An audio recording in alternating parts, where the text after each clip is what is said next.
Wow, a lot of votes for mac and cheese as far as favorite side dishes go for Thanksgiving. Tisha Hyman, Deasia Fair, you heard from in there. Well, Bucknell was on the road for this year's rendition of Thanksgiving and took a trip to Cecilia Collins' house in nearby Scranton, Pennsylvania, about 86 miles southwest of Bucknell, and enjoyed a nice feast over there and see a lot of clean plates there, Luke. I was going to say, I'm still a little bit full from yesterday. I bet they are too, but they're not slowing down on the court. And that's the beauty of college sports, is when you're away from home, you have your athletics family to share a meal with. The Bison been away from home on Thanksgiving quite a bit recently. In fact, each of the last 4 years, this squad has participated in some form of a Thanksgiving tournament. Not the case this year, but still, Bucknell 7-0 in those Thanksgiving tournaments over the last 4 years. So a lot of success around this time of year. As far as Syracuse goes, the Orange have played a couple of games on November 25th. But the last win coming on this day back in 2017 when SU beat George Washington. But a lot of people forget that while people can kick back and celebrate the holidays, sports don't stop. These student athletes still got to travel around the country, spend time away from their families and with each other, and just try to make the best out of the situation. You hear it all the time from athletes. There are no off days, and so this team, rain or shine, holiday or not, they're continually getting better in the gym, on the court, getting ready for game days, and you really have to tip your cap to them because they are just nonstop all the time, and it's just so impressive what they're able to do out here on the court and still maintain a balanced lifestyle. Bucknell came out firing, a 10-6 lead in the first quarter. It's 28-20 at the half. Syracuse up 8, and the Orange have the first possession of the second half. Trevor Woodruff seeking his 60th win at Bucknell. First and only women's basketball head coach in the Patriot League to win Coach of the Year in his first 2 seasons, trying to orchestrate a comeback. Deasia Fair, 20 points today. Looking for a big second half. She'll start by assisting, though. Dariana Lewis, the up and under. That's exactly what Syracuse wanted in that Penn State game, but they could not find Lewis. Just a great feed down low, off the cut, perfect execution. First bucket of the contest for the Alabama A&M transfer. Now a 10-point lead for the Orange. Matthews finds some space, rejected. My goodness. The Orange in transition, and Lewis fouled on the way up. Shot doesn't go, but how about this spark of energy from the Orange out of the break? Defense leading to offense as Matthews drives inside. She just says no on that shot, and a great feed and dime to Lewis. Lewis, the ACC leader in blocks, with about 3 per game, cashes in the first free throw. Her nickname is Stretch, and she certainly stretched all of her 6'1" frame to get that swat. She just leaps and bounds so high up there, and that's why she's such a good defensive player. Loose ball tipped out of bounds, last touch by Syracuse, so Bucknell basketball, but got to be a promising sign for Felicia Leggett-Jack and company to see that kind of energy out of the break. A slow first half for Bucknell, just 20 points. The magic number might be 75 because last year the Bison went 23-5 when it reached that number or more. Sisselman for 3, off right. The 3-point struggles continue for Bucknell, now 1 for 12.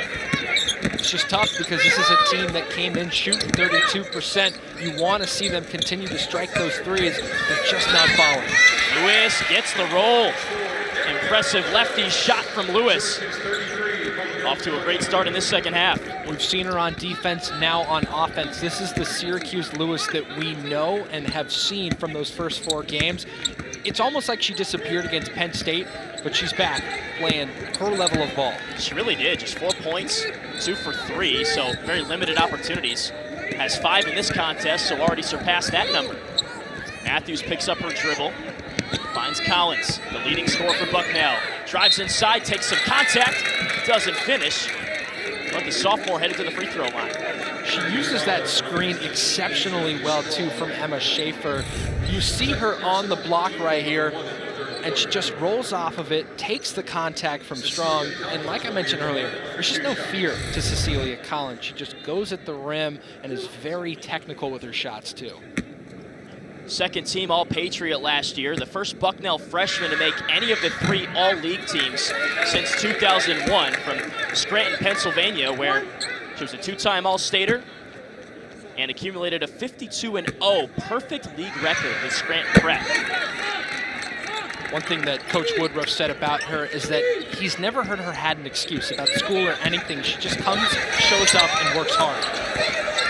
Well, she did well to split the pair at the free throw line. Meanwhile, Syracuse working hard on the rebounds. The Orange earned an extra possession. That was a great fight that time from Lewis down low to keep it Orange possession. The Orange feeding the hot hand in Lewis. Spins, gets free, puts up a shot, doesn't go. But Dariana Lewis back to the free throw line. It's clear, whatever the adjustment was in the locker room, it had something to do with 24 and white. And it's because Lewis is dominating that block against Emma Schaefer. Her post moves are just second to none right now because she's able to move her feet so quickly with the ball, stretching at that frame of 6'1", and it's just so tough to stop for someone that good. Lewis came to the Hill by way of Alabama A&M, where she was a two-time HBCU All-American. Scored in double figures in 22 of 29 games last year. 3 for 4 this year.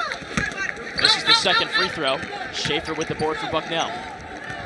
It's all about finding that family too. First year Missouri State, then Alabama A&M, and now she's here with Syracuse. I think she's really found that home in the Orange. Schaefer 0 for 4 so far, averages over 10 points per game, but yet to score in this contest.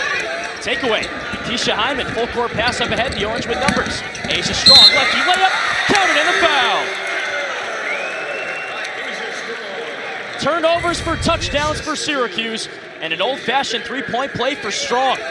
Active hands from Tisha Hyman, the pass up the court, and then great eyes from Deasia Fair down low to Asia Strong, and she's playing to that strength of her last name, bullying on the block as she finishes, and will go for 3 here. Been relatively quiet in this contest so far from a statistical perspective, but an impressive three-point play. She's up to 5 points, and Syracuse has stretched the lead to 16 early in the third. Syracuse does a great job turning turnovers into points. 10 points off turnovers against Penn State, 25 against LIU, 25 against Binghamton. They just do a great job in transition on turnovers. Collins, tough shot, misses. Woolley the rebound for Syracuse. And she walks.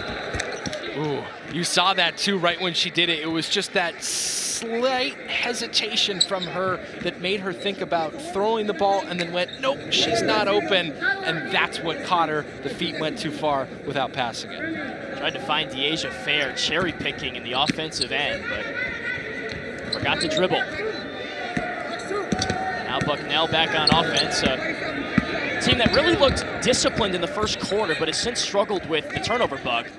9 on the day for the Bison. Syracuse just doing a good job on defense. You're seeing that pressure, getting a hand in the face, making it difficult for their ball handlers to make a move towards the lane. Remy Sisselman, 2 points today, 31 in each of her last 2 contests. Oh, give her 4. That's a tough shot, but an impressive finish by the Long Islander. The Orange pushed it ahead, and Lewis turns it over. Desperation heave right into the hands of Matthews. Unbalanced on that one, turned around, couldn't get it to go. Collins wide open for 3, can't bury it. Offensive rebound, King.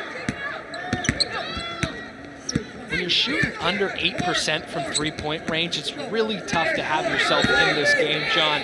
Bucknell needs to do a much better job of squaring up those threes. It feels like even with open space, they're still rushing it.